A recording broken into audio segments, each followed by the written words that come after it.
Good evening, Commanders. This is Ian with Mercury Fleet Command. Tonight we're going to be reviving a series of uh, fleet build guides. We're going to be using Ryan Kingston's Armada Fleet Builder to get this done. With the advent of Rapid Reinforcements 1, this is an excellent time to re-begin this series, even if on a limited basis. We're going to try and focus on builds that focus on Rapid Reinforcements 1 and the new stuff that it brings.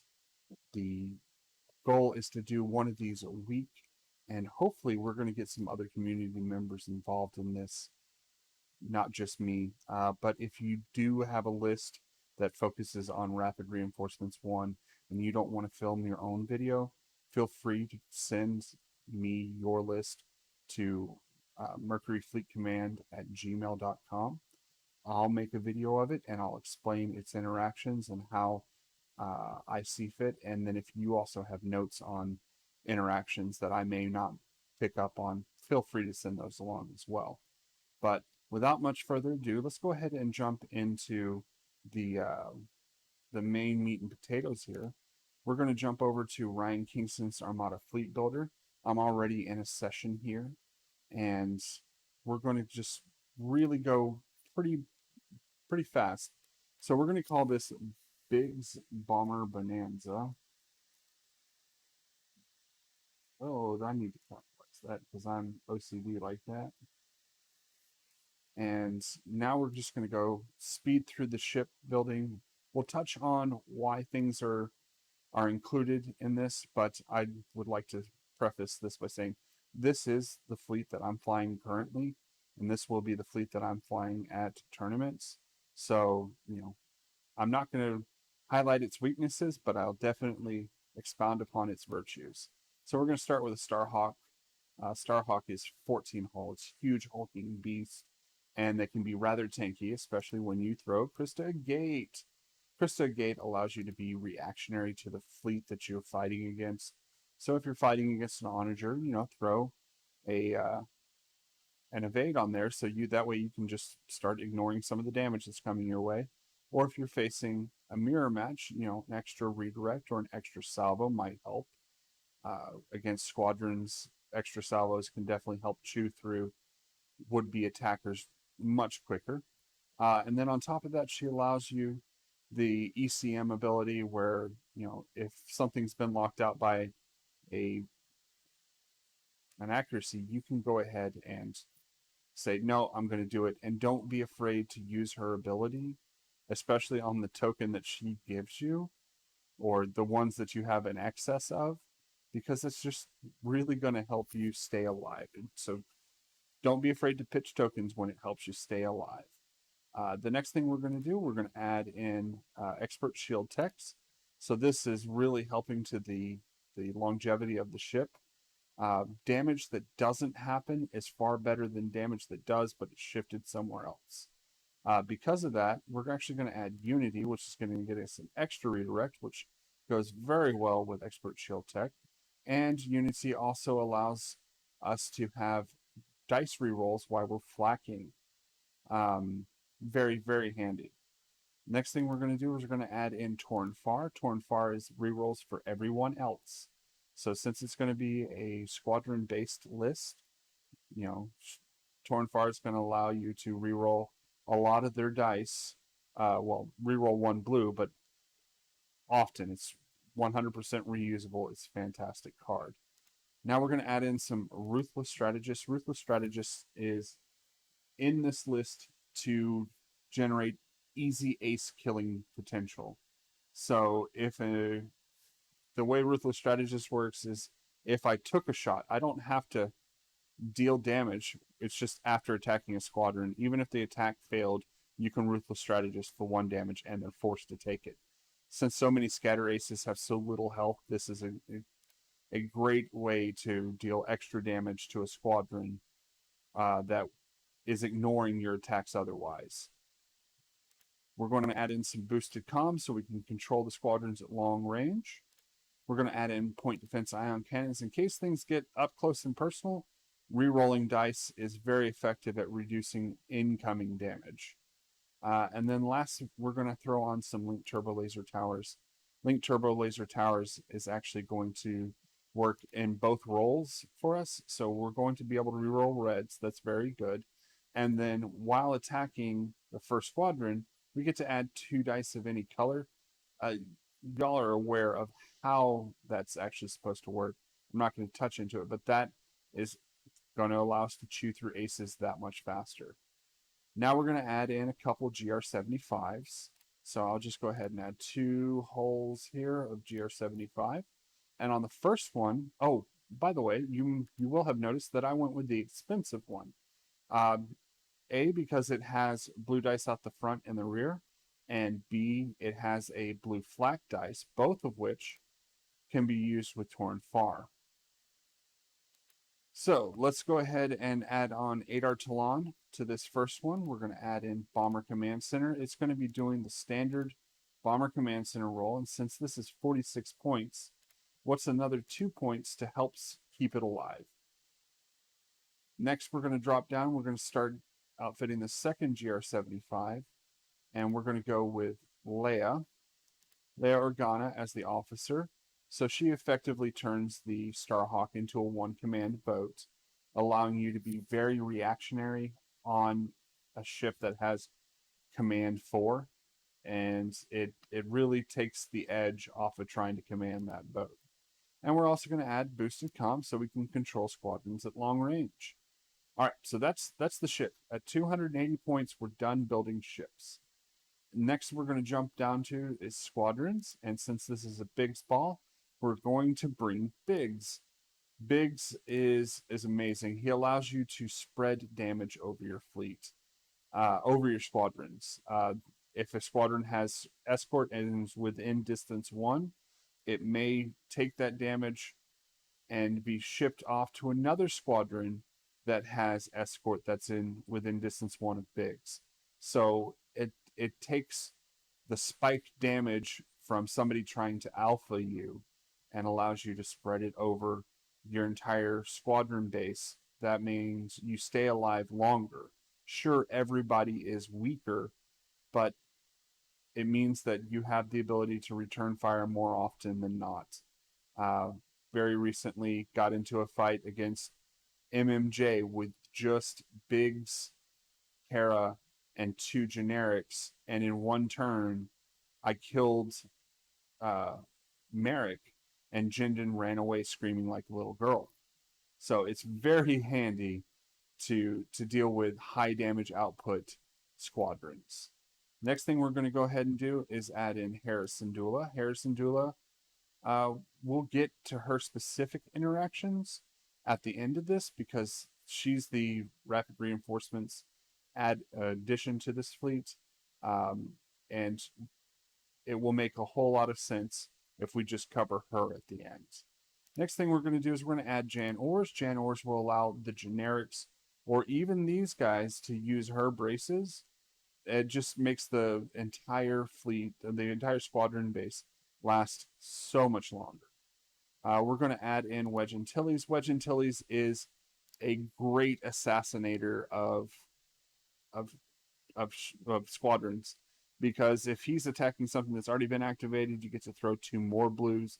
So that's 6 blues. And with Hera, he'll get to use he'll get to use Adept to re-roll those. He'll get to use Torn Far to re-roll some.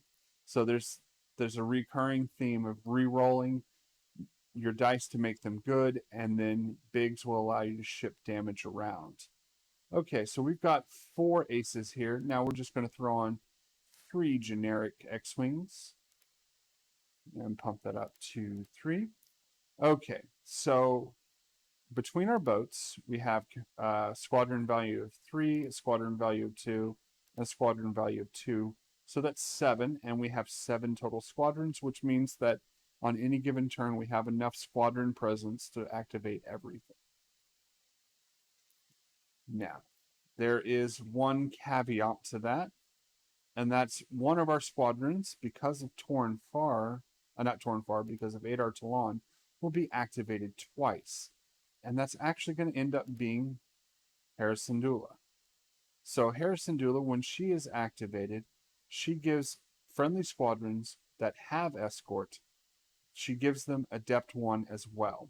So that means Biggs will be getting it, Wedge will be getting it, and our 3 X-Wings will be getting it.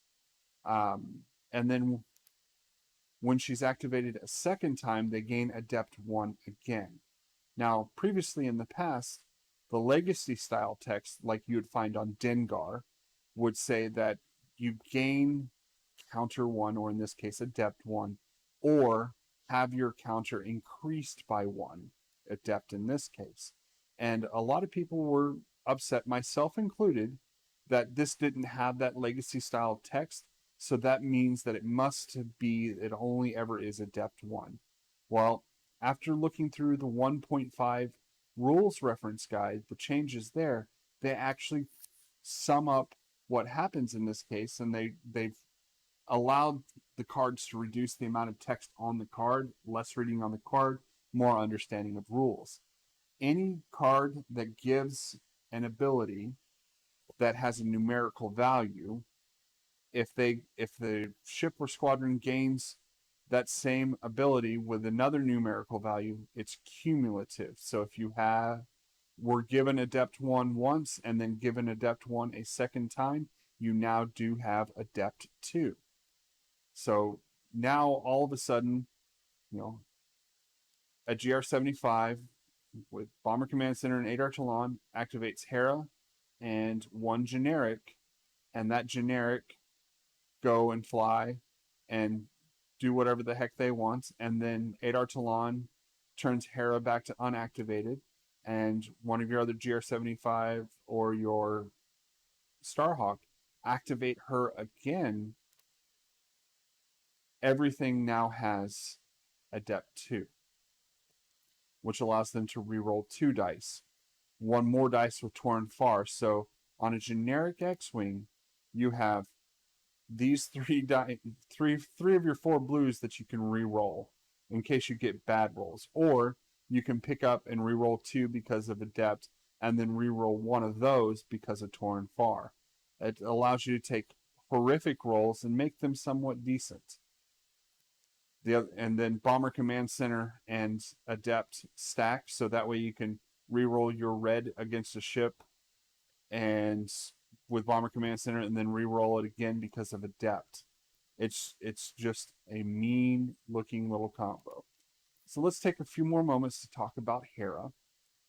Hera, generic X-Wing, speed 3, 5, double brace, speed 5, double brace, but her color palette for both of her attacks are just beautiful.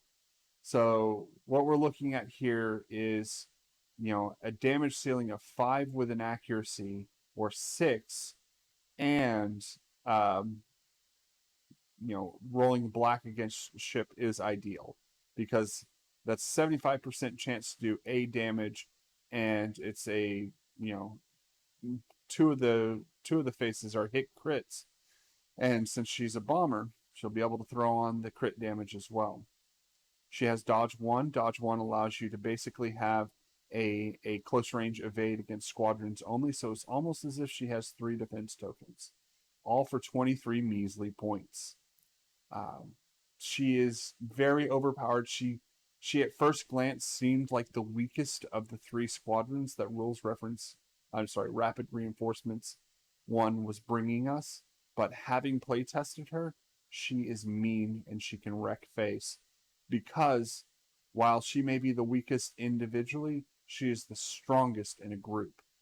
She does an amazing ability to bolster Biggs, Wedge, and 3 X-Wings. Now, another way to have built this out, instead of going Wedge, would have been to go Luke. And Luke would have been, 1 more point than Wedge, and it's a viable choice as well. And the real thought there is, I would much rather have the ability to pop out and murder squadrons with Wedge and just let the bombers do their thing, than to have Luke kind of off on his own, maybe occasionally getting, Adept 2 to go run his own little bombing missions by himself. The focus is to create this big ball around Biggs, and then have Hera make the ball better at shooting. Have Jan reduce the damage that's coming in, and generic X-wings become these amazing little squadrons, all because Harrison Dillon bumped them twice. Let's change this back to Wedge because it's going to feel better if I just see that on screen. The last thing that I would like to really work on is, let's go ahead and throw some objectives on here. At $3.99, you're not likely to be, well, you're not likely to have the choice, but you may likely be the one that they'll choose objectives from, but there's not going to be any surprises. It's going to be most wanted, because adding more dice to all these squadrons is a great idea. We're going to go ahead and go with fighter ambush, and then of course we're going to go with superior positions. Superior positions, fighter ambush, and most wanted, they're almost telegraphed by the fleet. Sure, there's niche cases for others, but I feel that this is the strongest that you can put out there, and they're exactly what some people are expecting. You could throw precision strike because almost every one of your squadrons is a bomber. 6 out of 7 is a bomber. Precision strike makes some sense, but most wanted will allow you to murder a flagship that much faster. Extra dice on every one of the attacks. It's beautiful. Okay. But other than that, that is the fleet. Like I said, this is my personal fleet. This is what I'm running. I'm even going so far as to telegraphing for the people that pay attention and that face me at any tournament in the future this year. Take a look at my objectives now. They're not changing. Other than that, we're excited to bring you this new format, this new video series, and I hope that we can get some feedback from y'all. Feel free to email me, comment on the videos. We'll check the comments. We'll reply to them. And also, if you have a list that you'd like featured, especially if it has some of the RR1 stuff in it, please send it to us. Please send me a video. I won't edit it in the least unless it's extremely, profane or something like that. I'll just let you know that, hey, please reshoot the video. I'm not going to do any editing. The only thing that will happen is there's a channel watermark that's not the one that you see at the top right. It's actually a channel watermark that happens because of YouTube, but that's it. Feel free to plug yourself in it, plug whatever you'd like. Anyways, Commanders, have a great night, and I'll see you again hopefully on Monday with a new fleet list.